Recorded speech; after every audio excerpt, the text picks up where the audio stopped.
The world only remembers a man after he's already lost everything, Daniel Mercer used to say. But standing beside a frozen highway outside Amarillo, Texas, with $32 in his jacket pocket and nowhere left to drive, he finally realized nobody had remembered him in years.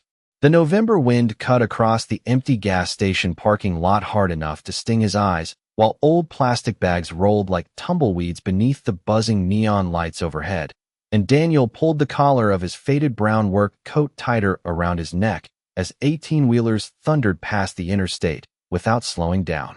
At 58 years old, his shoulders still looked strong from decades of construction work, but exhaustion had settled deep into the lines around his face, the kind that sleep alone could never fix. His pickup truck sat near pump number 4 with steam crawling from beneath the hood, the engine finally giving up after 270,000 miles and one too many ignored warning lights. The mechanic at the station had already told him the repair would cost more than the truck was worth. Daniel had nodded like the news didn't bother him, but the truth was that truck was the last thing in his life that still felt dependable. Inside the cab sat everything he owned now: a toolbox, 2 flannel shirts, a sleeping bag, an old photograph of a little girl with bright blue eyes, and a coffee thermos that hadn't kept coffee warm in years. The station clerk had stopped making eye contact with him over an hour ago after realizing Daniel wasn't buying gas, and a young couple near the convenience store glanced his way before quickly looking somewhere else, like people often did around men who carried visible failure on their backs. Daniel leaned against the truck and stared toward the dark horizon where storm clouds hung low over the flat Texas plains, wondering how a man could work his entire life and still end up invisible. Then he heard the sound. Not barking, not growling, just the faint click of nails against concrete somewhere behind him. He turned slowly and saw the German Shepherd standing near the edge of the parking lot beneath a flickering street lamp. The dog was large, lean, and covered in rain-soaked fur darkened by dirt and highway dust. But what stopped Daniel cold wasn't the animal's size. It was the way the dog looked at him. Calm, direct, almost familiar. The shepherd didn't beg for food or approach cautiously like a stray expecting to be chased away. It simply stood there watching him as if it had been searching for him specifically. Daniel glanced around the empty lot expecting an owner to appear, but nobody came. The wind howled harder across the interstate while the dog took a slow step forward, then another. Under the harsh white light, Daniel noticed an old leather collar hanging loosely around the shepherd's neck with no tags attached.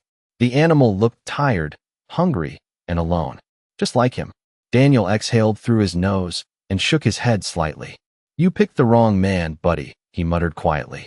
But the dog kept walking toward him anyway.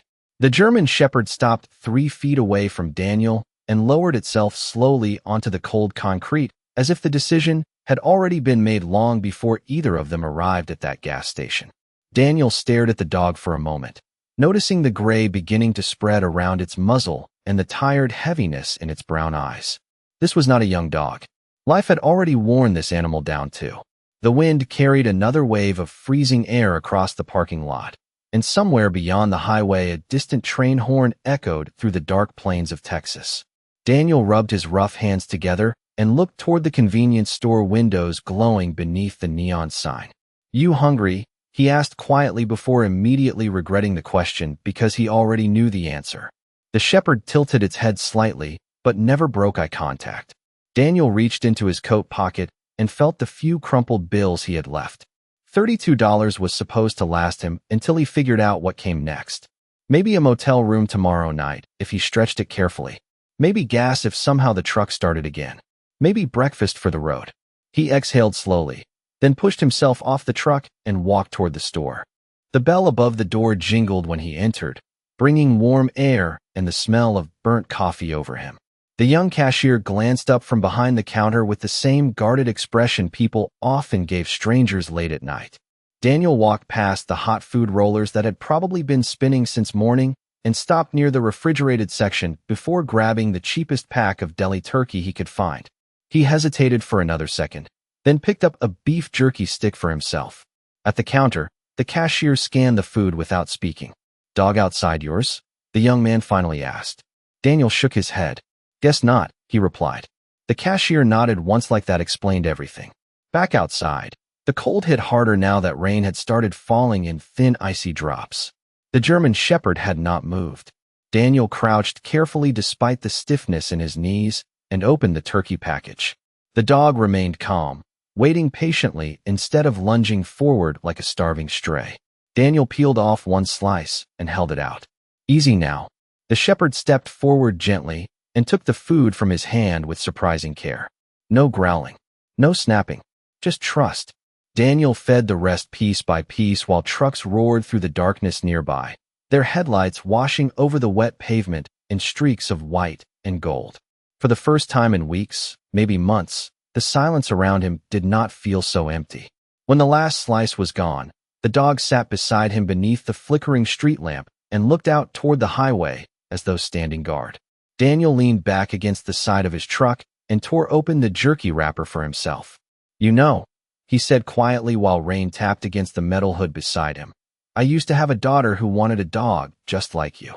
The shepherd glanced toward him immediately at the sound of his voice, and Daniel felt something tighten painfully in his chest. He had not spoken about Emily to anyone in almost 3 years. Daniel stared out at the rain falling beyond the gas station canopy, while the German shepherd settled quietly beside his boots like it had known him for years, instead of hours. He could not remember the last time another living thing had chosen to stay near him without wanting something in return. The sound of trucks rolling down Interstate 40 blended with the steady tapping of rain against metal roofs and broken pavement, creating the kind of lonely nighttime soundtrack that only existed in forgotten places along American highways. Daniel tore off another small piece of jerky and handed it to the dog, who accepted it carefully before lowering its head onto its paws. "Emily used to draw dogs everywhere," Daniel said softly, almost to himself now. "School notebooks, birthday cards, the kitchen wall one time when she was 7. A tired smile touched his face for the first time that evening before fading just as quickly. He reached into the truck through the driver's side window and grabbed the old photograph resting near the dashboard. The corners were bent and faded from years of being carried around, but Emily's smile still looked bright enough to light an entire room. She could not have been older than 12 in the picture, standing beside a lake in Colorado wearing an oversized denim jacket and missing front tooth while laughing at something outside the frame. Daniel looked down at the photo for several long seconds before showing it to the dog. "That is her," he murmured. The shepherd lifted its head and studied the photograph with strange focus, almost like it understood. Daniel shook his head at himself. "Guess I am talking to dogs now," he muttered quietly. But deep down, he knew the truth was simpler than that. Sometimes people talked when silence hurt too much. The rain began falling harder, turning the parking lot into a mirror of blurred neon reflections and shimmering truck lights. Daniel glanced toward the dark highway and then back at the shepherd. "You got a name?" he asked. No tag. No answer. Just those calm brown eyes watching him steadily. Daniel leaned his head back against the truck and closed his eyes for a moment. He remembered another rainy night almost 4 years earlier when Emily called him from Seattle after another argument with her mother. Daniel had been working a bridge project outside Tulsa back then and missed the call because he was 70 feet above ground guiding steel beams into place. By the time he called back, she did not answer. Then weeks passed. Then months. Pride turned into distance, and distance slowly hardened into silence. Daniel still replayed that missed call more nights than he wanted to admit. A sudden gust of wind snapped him back to the present. The shepherd stood up abruptly and turned toward the far edge of the parking lot near the highway entrance. Its ears stiffened. Daniel followed the dog's gaze and noticed an elderly woman struggling beside a small sedan with a flat tire, her thin sweater soaked by the cold rain, while passing cars ignored her completely.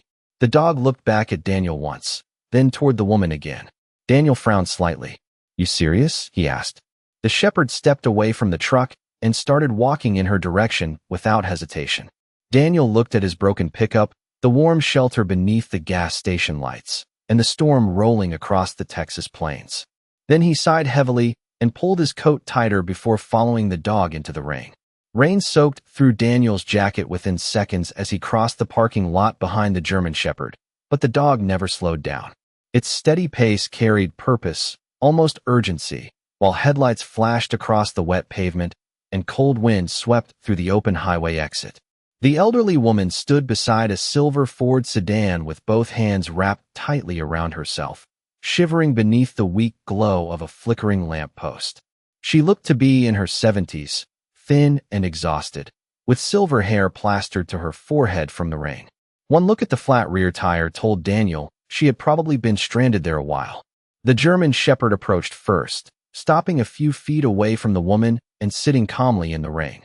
Startled, the woman stepped back at first, but something about the dog's quiet posture seemed to reassure her almost immediately. Then Daniel reached them, breathing heavily from the cold. "Ma'am, you all right?" he asked. The woman gave a nervous smile. "I was trying to call my son, but my phone died about 20 minutes ago," she replied, her voice shaking from the freezing air. "I thought maybe I could change it myself, but these old hands are not much use anymore." Daniel glanced at the spare tire in the open trunk and then toward the dark sky. "You should not be standing out here in this weather," he said. Without waiting for another word, he removed his work gloves and knelt beside the flat tire.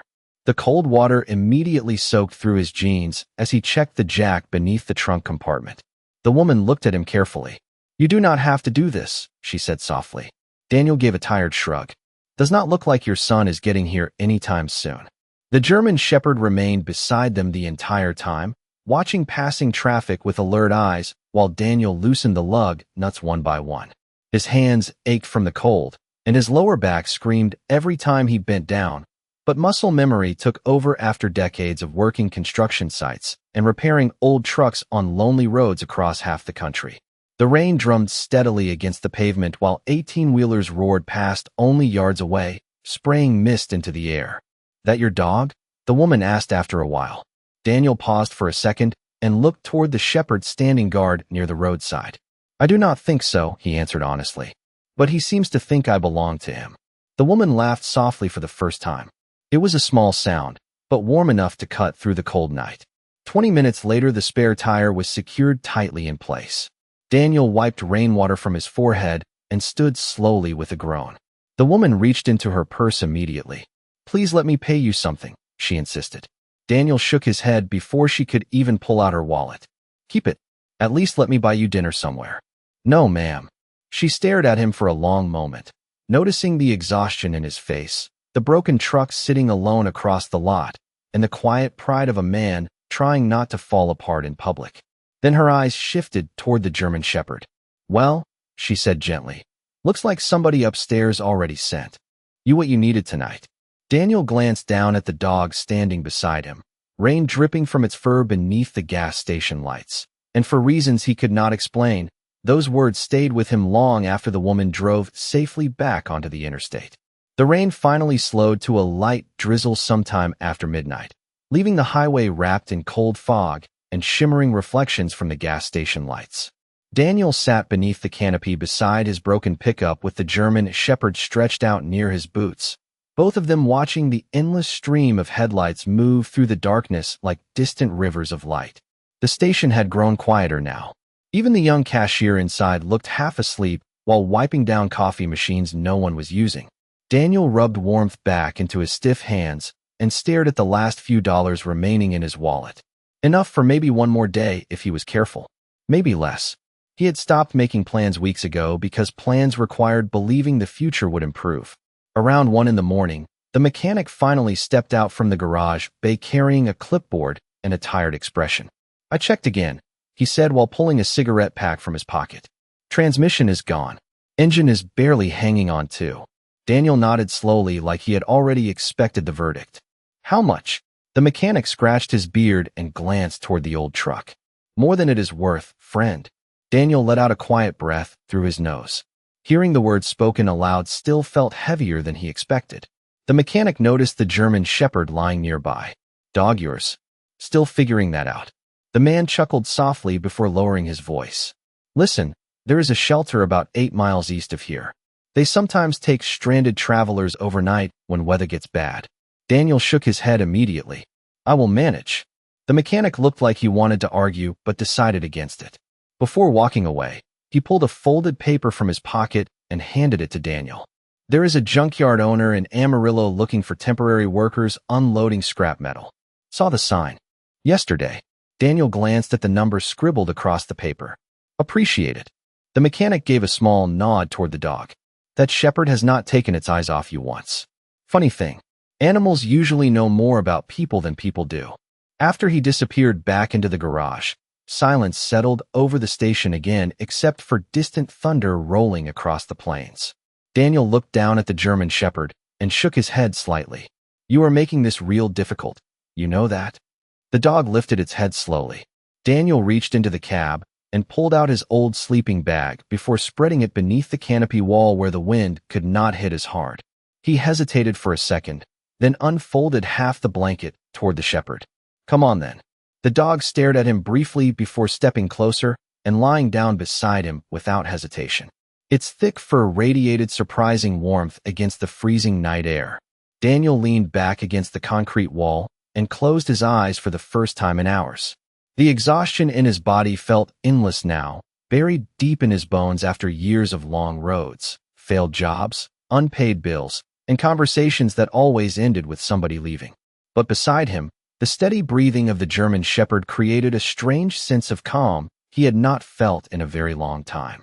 Somewhere beyond the highway, another train horn echoed through the darkness while cold wind rattled the gas station signs overhead. Daniel opened his eyes slightly and looked at the dog one more time. Guess you need a name, he murmured quietly. The shepherd raised its ears. Daniel thought for a moment before giving a faint, tired smile. How about Scout? The dog's tail tapped once against the concrete floor, and for the first time in months, Daniel found himself smiling back. Daniel woke before sunrise to the sound of Scout growling softly beneath his breath. Not angry, alert. The kind of low warning that pulled a man awake instantly after years of sleeping in uncertain places. Daniel opened his eyes slowly and saw the dark outline of the German shepherd standing near the edge of the gas station canopy, staring toward the highway entrance. Pale blue morning light stretched across the Texas plains while cold fog drifted low over the asphalt. A pickup truck had pulled into the station sometime before dawn, and two men stepped out laughing loudly as they headed toward the convenience store. Scout remained still until the men disappeared inside, then relaxed again and returned to Daniel's side. Easy, boy, Daniel murmured while rubbing sleep from his eyes.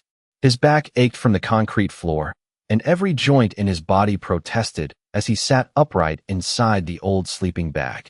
Scout settled beside him immediately, calm now that the strangers were gone. Daniel reached down and scratched behind the dog's ears for the first time. The shepherd closed his eyes briefly at the touch, and something about that simple moment hit Daniel harder than expected. It had been years since another living thing relied on him. The station slowly came alive as dawn spread across the horizon. Truckers filled paper coffee cups inside the store while engines rumbled across the parking lot, and country music crackled faintly through old speakers near the fuel pumps. Daniel walked stiffly toward the restroom sink to splash cold water across his face. When he looked up into the mirror, the man staring back barely resembled the version of himself he still carried in memory. More gray in his beard now, deeper lines around his eyes, shoulders bent slightly from decades of carrying weight nobody ever noticed. For a second, he thought about Emily again and wondered whether she would even recognize him anymore. Outside, Scout waited patiently near the truck. Daniel bought the cheapest breakfast biscuits he could afford and split them in half with the dog while sitting on the tailgate beneath the cold morning sky. Well, Scout, he said quietly between bites, looks like it is you and me for now. The shepherd watched him carefully as if listening to every word. Around 8 o'clock, the mechanic from the night before approached carrying a steaming foam coffee cup. You heading to Amarillo? He asked. Daniel nodded once. Thinking about it. The mechanic handed him the coffee. Tow truck leaves in an hour. I can get your pickup hauled into town cheap if you still want that scrapyard job. Daniel stared at the cup for a second before accepting it. Why help me? The mechanic shrugged. Because 20 years ago somebody helped me when I needed it. He glanced down toward Scout. Besides, your friend there already decided you are worth saving. Daniel let out a quiet laugh through his nose. It surprised him how unfamiliar laughing felt now. An hour later, Daniel climbed into the passenger seat of the tow truck while his battered pickup rattled behind them toward Amarillo. Scout sat pressed against the window beside him, watching endless miles of open Texas land pass by beneath a sky finally clearing after the storm. Fields stretched toward the horizon in shades of gold and brown while old barns and rusted windmills drifted by in silence. Daniel rested one arm near the dog and stared ahead at the long highway disappearing into morning sunlight. For the first time in longer than he could remember, the road in front of him no longer felt completely empty. Amarillo looked different from the highway than it did from inside the city itself. From the interstate, the skyline had seemed full of movement and opportunity, but once the tow truck rolled through the older industrial district on the east side of town, Daniel saw mostly faded brick buildings, rusted signs, and empty parking lots surrounded by chain-link fences. The scrapyard sat near the railroad tracks beneath a pale gray sky, its entrance marked by stacks of crushed metal rising like small mountains behind barbed wire fencing. The tow truck driver parked near the office trailer and nodded toward a heavy-set man in a denim jacket standing beside a forklift. "That is Earl Bennett," he said. "He owns the place." Daniel climbed out slowly while Scout jumped down beside him and immediately stayed close to his leg. Earl noticed the dog first. "That shepherd friendly?" he asked cautiously. Daniel glanced down at Scout. "Friendlier than most people." Earl snorted softly at that before motioning them closer. The scrapyard owner looked to be in his 60s with thick gray hair beneath a faded baseball cap and rough hands shaped by decades of labor. "Mechanic back in Vega said you might be looking for work," Earl said. Daniel nodded. "Anything honest?" Earl studied him carefully for several long seconds, the way experienced men learn to measure people without asking many questions. "You ever operate machinery?" "Forklifts. Welding. Demolition cleanup. Construction most my life." Earl folded his arms. "Pay is not great. Work is ugly. Hours start before sunrise." Daniel gave a tired shrug. "Sounds familiar." For the first time, Earl cracked a slight smile. "Well then, maybe you will fit in around here." By noon, Daniel was unloading twisted scrap metal from old trailers while Scout rested beneath the shade of a rusted equipment shed nearby. The work was exhausting, but after months of drifting between temporary jobs and sleeping inside his truck, there was comfort in physical labor again. Sweat, noise, aching muscles. Things that made sense. Every so often Daniel glanced toward Scout, and each time the German shepherd remained exactly where he could keep Daniel in sight. Workers around the yard began noticing quickly. "That dog follows you like a shadow," one younger employee remarked during lunch break. Daniel looked toward Scout lying calmly beside the picnic table. "Guess we found each other at the right time." The younger man nodded thoughtfully. "Dogs do that sometimes." Later that afternoon, Earl walked over holding an old plastic water bowl. Without saying anything, he placed it beside Scout before returning to work. Daniel watched the simple gesture quietly. He had spent so long expecting indifference from the world that small acts of kindness now felt almost suspicious. As the sun lowered across the Texas sky, golden lights spread through the scrapyard while freight trains rumbled in the distance beyond the fences. Daniel's arms felt heavy from lifting steel all day, but the steady rhythm of work had pushed certain thoughts out of his head for the first time in years. No overdue bills. No memories. No regret. Just survival. When the shift finally ended, Earl approached again while wiping grease from his hands with an old rag. "There is a cheap motel 2 blocks over," he said. "Owner owes me favors. Tell him I sent you." Daniel hesitated. "I do not know if they allow dogs." Earl glanced toward Scout, sitting patiently nearby. "Then they are fools." Daniel looked down at the German shepherd, whose ears lifted immediately at the sound of his voice. Somewhere deep inside, beneath years of disappointment and loneliness, something small but important had started changing. It was not happiness exactly. Not yet. But for the first time in a long while, Daniel no longer felt like he was facing the world completely alone. The motel Earl recommended sat beside an old diner on Route 66, its faded blue sign buzzing weakly against the dark Texas evening while traffic rolled steadily through Amarillo. The place looked worn down but clean enough, with cracked pavement in the parking lot and flower pots near the office that somebody still cared enough to water every morning. Daniel stood outside the office door with Scout beside him, uncertain how many times life could force a man to start over before he simply stopped trying. The motel owner, a middle-aged woman named Carla Ruiz, looked up from behind the counter as soon as Daniel entered. Her eyes moved first to his weathered face, then to the German shepherd waiting quietly outside the glass door. "Earl sent you?" she asked. Daniel nodded once. Carla studied him for another second before sliding a registration card across the counter. Room 12. Back corner. Quieter there. Daniel hesitated. About the dog. Carla waved one hand dismissively. If Earl trusts him, I trust him. Daniel looked genuinely surprised. Carla noticed immediately. People around here help each other when they can, she said softly. Not enough of that left anymore. The room smelled faintly of old coffee and laundry detergent, but after weeks of sleeping in his truck, it felt almost luxurious. There was a rail bed, hot water, and walls thick enough to block out most of the highway noise outside. Scout circled the room carefully before lying down near the door like a guard taking position. Daniel sat heavily on the edge of the mattress and stared around in silence. For several minutes, he simply listened to the sound of the heater humming softly through the room while exhaustion settled over him like wet concrete.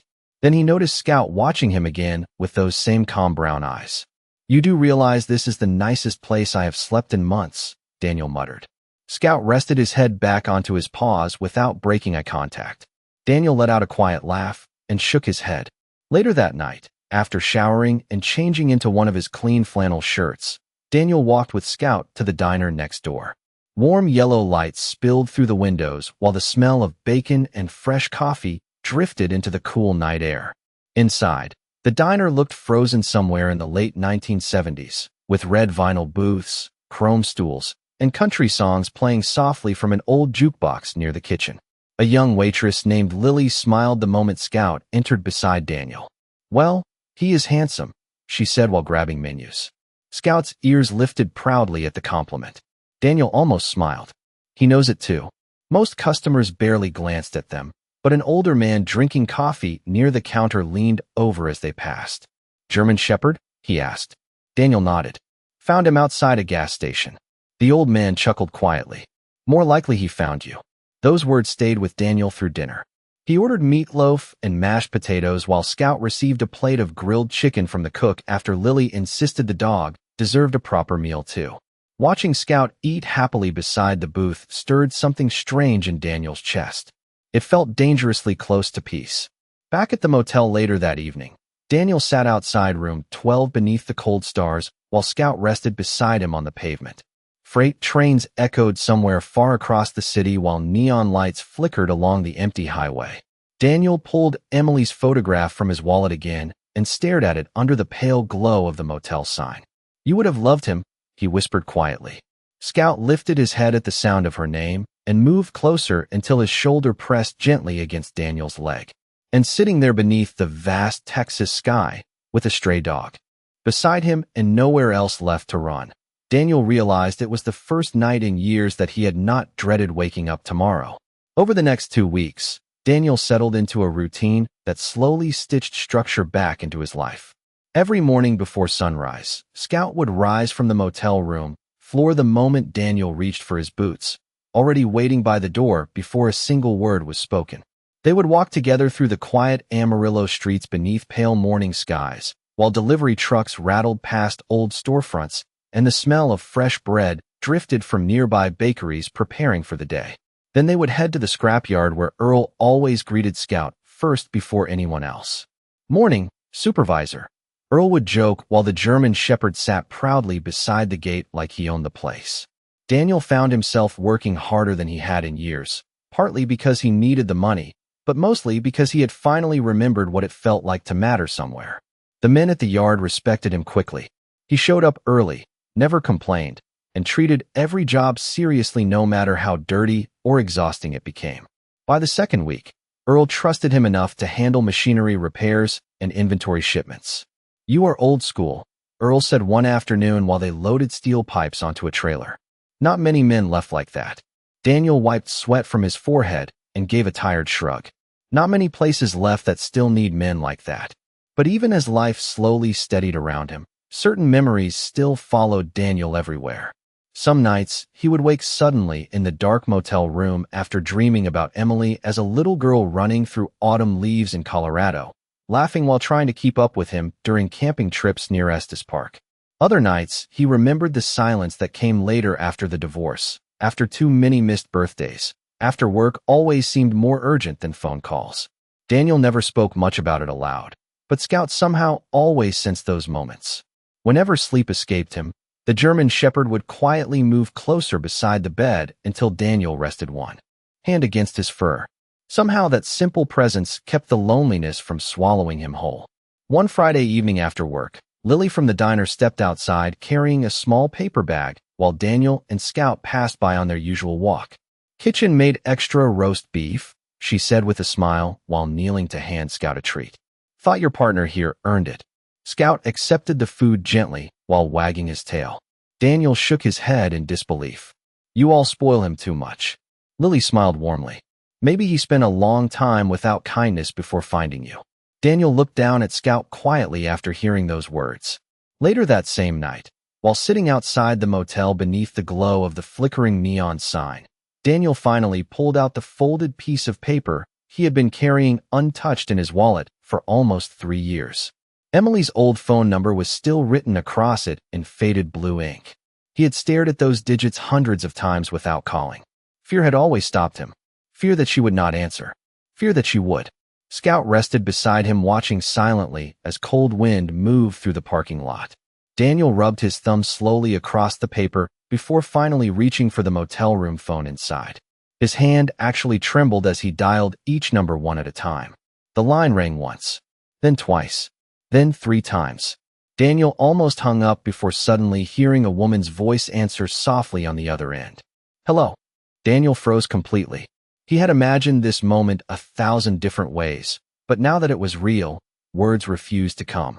Scout stood immediately and pressed against his leg, while silence filled the line between father and daughter after nearly 4 years apart. Daniel tightened his grip on the motel phone while his heartbeat pounded so hard he could hear it over the silence on the line.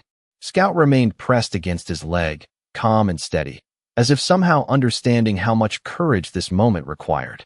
On the other end, Emily spoke again, softer this time. "Hello? Who is this?" Daniel opened his mouth, but for a second no sound came out. Nearly 4 years of regret, distance, and shame had wrapped themselves around his voice like chains. Then finally, barely above a whisper, he answered, "Hey, kiddo." Silence crashed over the line instantly. Daniel closed his eyes. He remembered saying those same words when she was 6 years old and afraid of thunderstorms. When she was 10 and nervous before her first softball game. When she was 16 and crying after her first heartbreak. For a long moment, neither of them spoke. Then he heard her breathing change slightly, shaky now. "Dad." Daniel swallowed hard. "Yeah." Another silence followed, but this one felt different. Not empty. Fragile. Careful. Like two people standing on opposite sides of a frozen lake, unsure whether the ice could still hold their weight. "I did not know if this number still worked," Daniel admitted quietly. Emily let out a faint breath that almost sounded like a laugh mixed with disbelief. "I kept it." Those 3 words hit Daniel harder than anything else could have. He lowered himself slowly onto the motel bed while Scout rested his head against Daniel's knee. Outside, cars hissed along wet pavement beyond the motel parking lot. But inside room 12, the entire world had narrowed down to one voice on the other end of the line. Emily spoke carefully at first, asking where he was, whether he was all right, whether he still worked construction. Daniel answered honestly without giving too much away. He told her about Amarillo, about temporary work at the scrapyard, about fixing old equipment and trying to get back on his feet. He did not mention sleeping in his truck or the nights he almost gave up entirely. Some truths felt too heavy for a first conversation. Then Emily asked the question he had feared most. "Why did you disappear, Dad?" Daniel stared at the motel carpet for several long seconds. He could have blamed the divorce, the travel, the long jobs, pride, exhaustion. But deep down he knew excuses would only waste another chance. "Because I was ashamed," he answered quietly. "Every year that passed made it harder to call. I kept thinking I would reach out once my life looked better. Then one day I realized I had waited too long." The line remained silent. Daniel prepared himself for anger. Maybe he deserved it. But when Emily finally spoke again, her voice sounded tired more than anything else. "I used to think you stopped caring." Daniel's chest tightened painfully. "Never," he said immediately. "Not one day." He heard her sniff quietly on the other end, and suddenly he remembered she was not a little girl anymore. She was 29 now.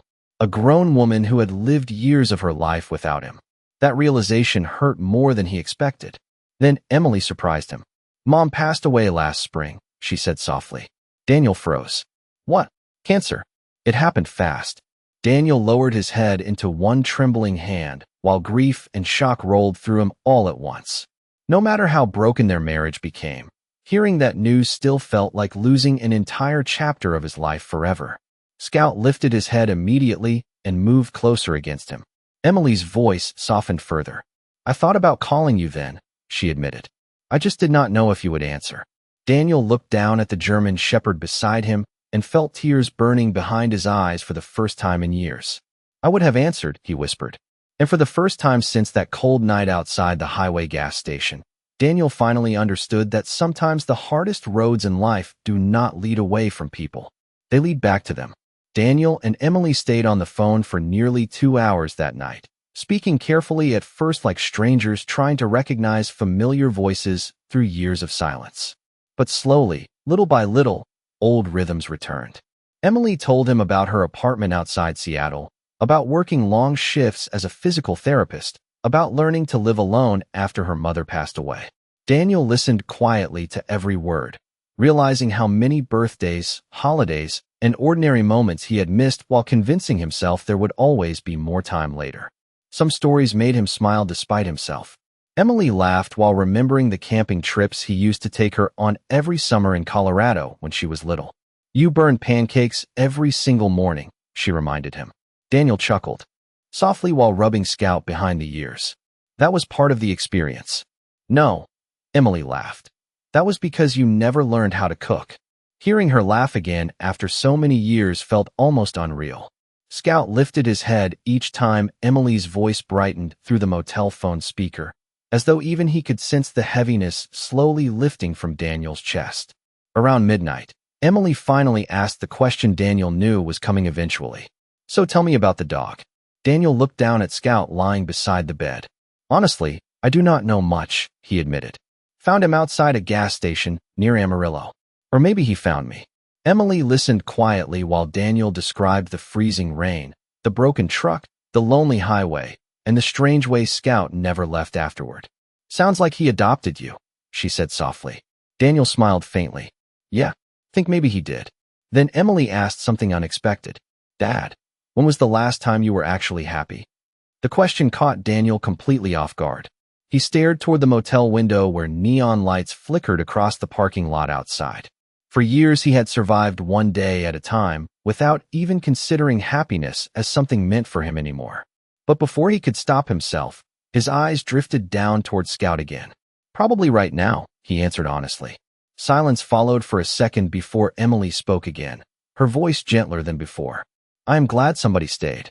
Those words stayed with Daniel long after the call finally ended sometime near 1 in the morning. He sat quietly on the edge of the bed while Scout rested beside him, listening to the distant sounds of trucks moving through the Texas night. The room no longer felt small or temporary now. Somehow it felt like the beginning of something instead of the end. The next morning Daniel arrived at the scrapyard more energized than Earl had ever seen him.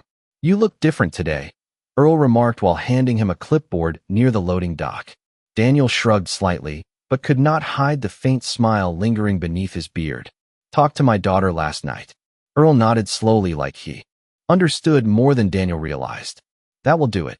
Throughout the day, Daniel caught himself thinking about the conversation over and over while working beneath the bright Texas sun. Emily had not sounded angry anymore.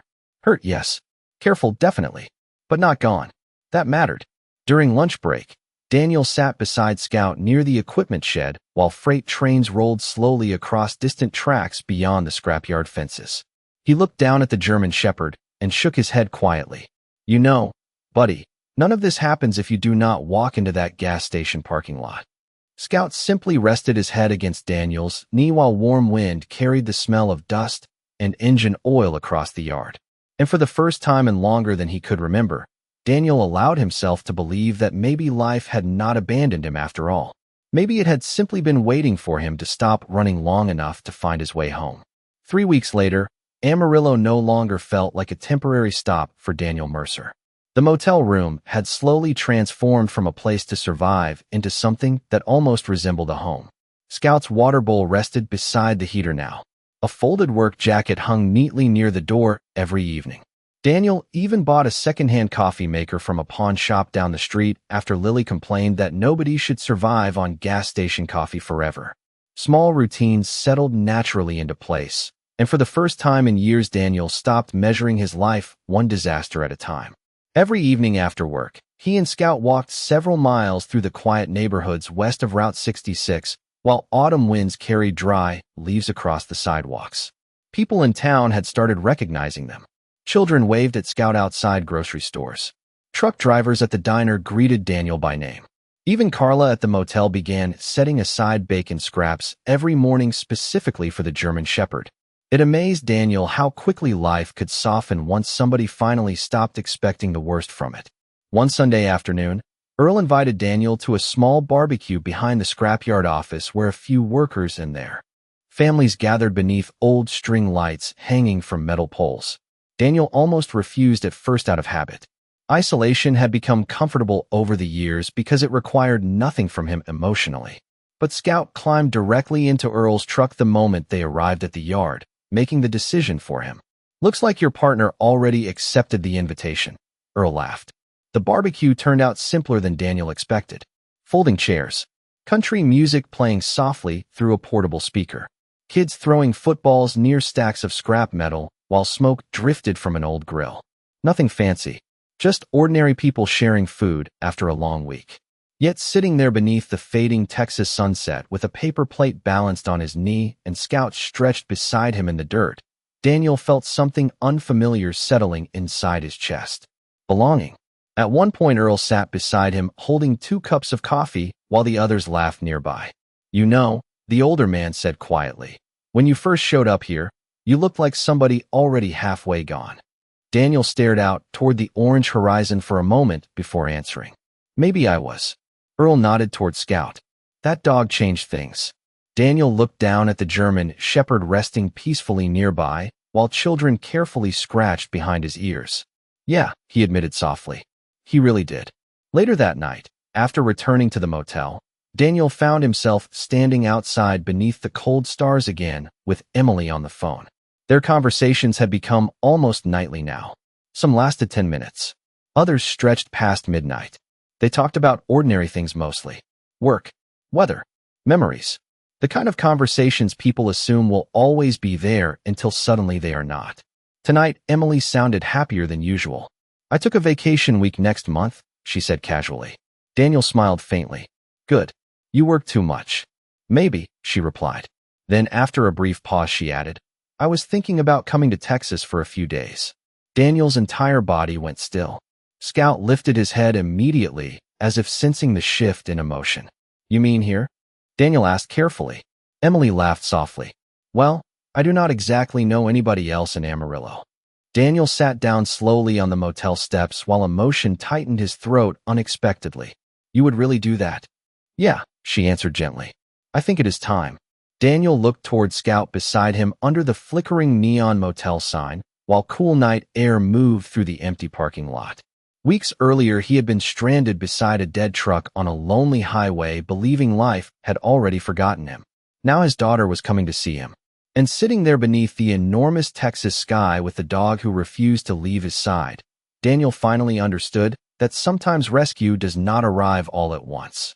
Sometimes it happens quietly, one small moment at a time, until suddenly your entire life has changed before you even notice it. The morning Emily arrived in Amarillo, Daniel woke before his alarm for the first time in years. Nervous energy moved through him so strongly he could barely finish his coffee while pacing outside room 12 beneath a cold December sunrise. Scout followed him calmly across the motel parking lot, occasionally glancing up as if reminding Daniel to breathe. A thin layer of frost covered the parked cars while distant traffic hummed along Interstate 40 beneath pale, gold morning light. Daniel had spent the last 2 days cleaning the motel room, buying groceries, and second-guessing every possible version of this reunion in his head. What if things felt awkward? What if too much time had passed? What if Emily saw the truth too clearly, that her father was still a man trying to rebuild himself from pieces? Around 9:30, a silver rental car finally turned slowly into the motel parking lot. Daniel froze completely. The car stopped near the office, and for one long second, neither door opened. Then Emily stepped out into the cold Texas air. Daniel immediately recognized her despite the years. She had her mother's eyes and the same stubborn posture she carried even as a child whenever she pretended not to be emotional. Her hair was longer now, and adulthood had softened certain features while sharpening others, but to Daniel she still somehow looked like the little girl from the faded photograph in his wallet. Emily spotted him standing near the motel steps, and both of them hesitated at the exact same moment. Scout solved the problem first. The German Shepherd trotted directly across the parking lot toward Emily with calm confidence, tail wagging slowly. Emily knelt instinctively as Scout approached, laughing softly through sudden tears while the dog pressed his head gently beneath her hand. "So you are Scout," she whispered. Daniel walked forward slowly until he stood only a few feet away from her. Up close, the years between them felt painfully real. Missed birthdays, missed holidays, missed ordinary Tuesdays that fathers were supposed to be part of. Emily looked up at him with watery eyes before finally standing. "Hey, Dad." Daniel tried to answer, but emotion closed around his throat too tightly. Instead, he simply opened his arms. Emily stepped into them immediately. The hug was awkward for half a second, then suddenly neither of them wanted to let go. Daniel closed his eyes while holding his daughter for the first time in nearly 4 years. And somewhere deep inside him, something broken finally settled back into place. Scout sat beside them quietly like he had been waiting for this exact moment all along. Later that afternoon, Daniel took Emily to the diner beside the motel, where Lily nearly cried after realizing who she was. Earl shook Emily's hand at the scrapyard and whispered to her privately, "Your father talks about you every single day." They spent hours together afterward walking through downtown Amarillo while cold winter winds swept along the streets. Conversation came easier now. Not perfect, not magically healed, but honest. And honesty was enough to begin with. That evening, Daniel, Emily, and Scout sat outside the motel, watching the sunset burn orange across the endless Texas horizon while freight trains rolled slowly through the distance. Emily leaned her head gently against her father's shoulder the same way she used to as a little girl during long drives home from camping trips. Scout rested at their feet beneath the fading light, peaceful and content. After a long silence, Emily smiled softly and looked down at the German Shepherd. "You know," she said quietly, "I think he saved both of us." Daniel stared out toward the open horizon while warm tears filled his tired eyes again. Then he rested one hand gently against Scout's fur and nodded. "Yeah," he whispered. "I think maybe he did."